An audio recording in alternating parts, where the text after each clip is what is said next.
పచ్చడి పెట్టాక డాగుపడ్డ కాయలు పక్కన పెట్టేశాం కదా, ఆ కాయల్ని కూడా వృధాగా పడేయకుండా వాటితోటి చక్కగా ఉసిరికాయ మిరప ఎలా ప్రిపేర్ చేసుకోవచ్చో చూపిస్తున్నాను.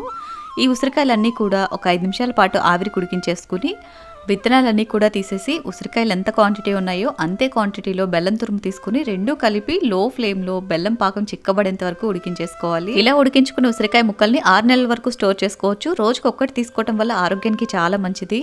ఆరోగ్యం అంటే గుర్తొచ్చింది, మనలో చాలా మంది వెయిట్ లాస్ అవ్వడానికి చాలా కష్టపడుతూ ఉంటారు. హెవీ వర్కౌట్లు చేసి కష్టపడాల్సిన పని లేకుండా మనం తినే డైట్లోనే చిన్న చిన్న చేంజెస్ చేసుకుంటూ నెలకి 5 to 6 kgs వెయిట్ లాస్ అవ్వచ్చు. శాంతి గారు వెల్నెస్ కోచ్, ఫ్యాట్ లాస్ అవ్వడానికి చక్కటి డైట్ ప్లాన్ అయితే ప్రిపేర్ చేసిస్తారు. అందరికీ కూడా ఒకే రకమైన డైట్ ప్లాన్ అయితే ఉండదండి. మన బ్లడ్ రిపోర్ట్ ని బట్టి కస్టమైజ్ చేసి డైట్ ప్లాన్ ఇస్తారు. ఏ ప్రొఫెషన్ వాళ్ళకైనా వాళ్ళ టైమింగ్స్ ని బట్టి డైట్ ప్లాన్ ప్రిపేర్ చేసి ఇస్తారు. వీళ్ళకి 15 కంట్రీస్ నుంచి సక్సెస్ఫుల్ క్లయింట్స్ అయితే ఉన్నారండి, వెల్ ట్రస్టెడ్. అండ్ మీరు డైట్ కరెక్ట్ గా ఫాలో అవుతున్నారా లేదని రెగ్యులర్ గా టచ్ లో ఉండి చెక్ చేస్తూ ఉంటారు.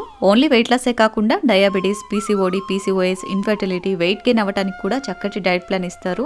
ఇంట్రెస్ట్ ఉన్న వాళ్ళు స్క్రీన్ మీద ఉన్న నెంబర్కి కాంటాక్ట్ అయ్యి వెంటనే అపాయింట్మెంట్ తీసుకోండి అండ్ వాళ్ళ పేజ్ని కూడా ఫాలో అయిపోండి.